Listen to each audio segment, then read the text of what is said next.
So that just leaves now item 10. Perfect timing. And yeah, perfect timing. So item 10, the Capital Programme Performance Report. Andrew, welcome to Chamber, welcome to the table. We'll take the report as read, but if there's anything that you particularly wanted to highlight or add, now's the opportunity. Thank you. Good afternoon. Just a couple of things to highlight, perhaps.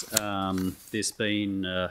I updated the spend to date on the 21st of June because I'd indicated in an earlier version that the expenditure was dipping a little bit in May, especially around the Three Waters, and indicated that was taking a little bit of a dip, but in fact it's picked up really well in June, and I've updated those figures on the second table on the attached capital delivery report.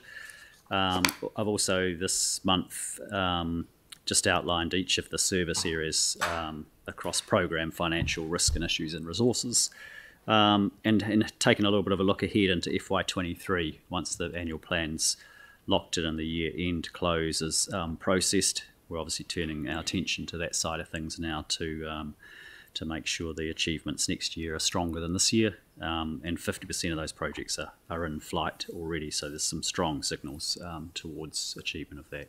So I guess that's just a quick summary, and happy to take any questions. Great, thank you. Are there any questions? Jimmy. Thank you. Okay. Thank you for a comprehensive report, but only regarding the section 1 of major cycle route South Express regarding to the risk status. I just want to know, because this information is up to the end of May, but I would like to know whether, because the section 1, from the Templeton Jonesville to the Hornby, the High, this section, they have two intersections. One is Horseway Junction Road already done, because last time we have reviewed. But regarding to the Gilbert Thorpe and the Parkers Road, Waterloo, that section, whether Kiwi Rail still need to give the council those sufficient information, and also that's been clear or not yet, or still going on? I don't know if Jacob turned up yet? I'll probably need a transport person to help me answer that one specifically, sorry. So that would be a question that we would need to... We would need to take the answer offline, Jimmy, given that we don't have people in the room that can answer it at this time. Yeah, with Lynette away, yeah. Yep. Okay, I agree. Yeah. Yep, we can do that outside of the meeting. That's fine. No further questions. Phil? Yeah, thank you. Just, and this may be the same with the Three Waters one. When I read things, it says severe delays have been experienced due to ECAN consenting. Yeah. Can you throw any light at that? Are they? Yeah, and that's maybe need Helen. Well, look, I think I can partially answer that because I chatted to Helen about the May result, which was a bit lower, and there was a number of issues around consents and land purchases and the infrastructure service agreements, and those were all things contributing to the May result. But looking at the June figures, and I've updated them again just this morning, there's significant advancement in that percentage complete against budget, so they're actually well up over the budget for June. And we'll actually land on that 82% that I was predicting previously, was earlier it sort of said only 78% because of that dip. Yeah. So I guess there's sort of some little green shoots and positive signs of uplift through the months of May and June, partly due to year-end processes, but perhaps we're sort of starting to come out of the worst of some of those effects of COVID delays and supply chain issues. And last question, and has Orion got their act together and resolved their planning responsibilities to us? That it's one I can't answer. I'd have to go to Helen for that one. Yeah. Sorry. Yeah. Okay. No, that's cool. Thank you. Yeah. Thank you. Yanni, you've got a question. Thank you. I just had two questions. One I've put through earlier is how can we accelerate the page 74, the Christchurch Regeneration Acceleration Fund, roading and transport improvements. I've gone back and looked at our investment case, and most of that money was supposed to be spent by now. And I'm just concerned that this is money that government gave us to accelerate fixing our roads, and we need to accelerate it to get the money spent. So what can we do? How can we help council staff or the organisation to actually get on and spend this money as in the financial year, the next 12 months? Okay, I'll have a quick go. I just chatted to some transport staff this morning again in Lynette's absence. The dates are set out in that watch list there, and I was advised that a number of those designs are still got to be agreed with community boards, but a more detailed response I'd need to lean on the transport staff for that, so I can come back with that one as well. Right, okay. And previously we've requested, and apologies if I've missed it, but on the road safety priorities delivery package, we're also being told that that most have been agreed, and there's some delay with COVID-related resource constraints. Are we able to get a list of like what's been done and what's still outstanding? On which areas? Sorry, on the reseals program. It's on the road safety priorities delivery package. Yeah.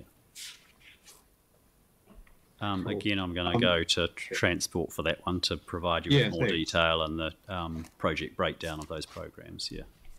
Yeah, I appreciate that. And then just the final question from me was just on the three waters.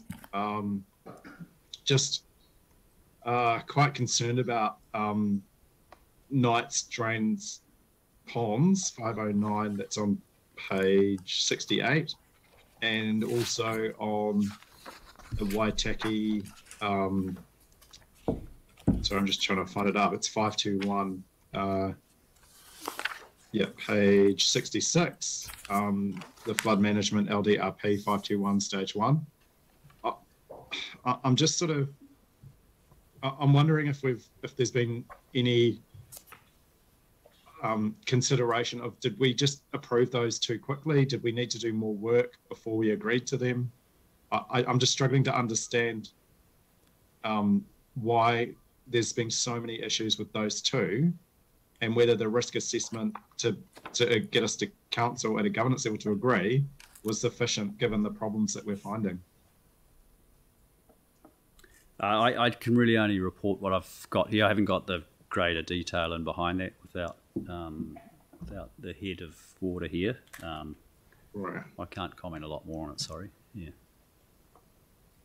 Okay. I just like Knights Drain, like we had a whole matrix around options and risks, and I'm just concerned that we've possibly made the wrong decision because of Yanni, we will take the we apologise, but we do have a lot of staff down at the moment, so we will take your questions and we'll come back to you and answer them for you.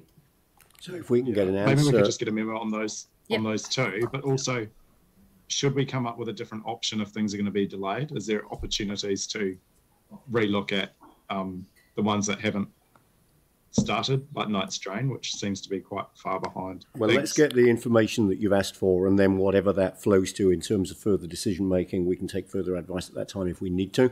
But just recognising that the staff that have got the information, we're not in the room at the moment. If we can get an answer to the question circulated to everybody, and then if there are further steps required, we can do that at that time. Definitely. Thank you. All right, thank you very much. Any further questions? So, Jimmy, you're happy to move. Do we have a seconder for the resolution to receive the information in the report? Sam will second. So, moved by Jimmy, seconded by Sam. Is there any discussion? All those in favour say aye. Against? Aye. That's carried. All right. So that brings us to the end of the agenda. And that actually then forms the last resolution for the Finance and Performance Committee of this triennium. So I will now once again thank staff for their support, thank councillors for their engagement, and close the meeting. Kia hora te marino, kia whakapapapuna mu te moana, he hora hi mātatou I rangi nei, aroha atu, aroha mai, tātou I a tātou katoa, hui e, tai ki e. Thank you.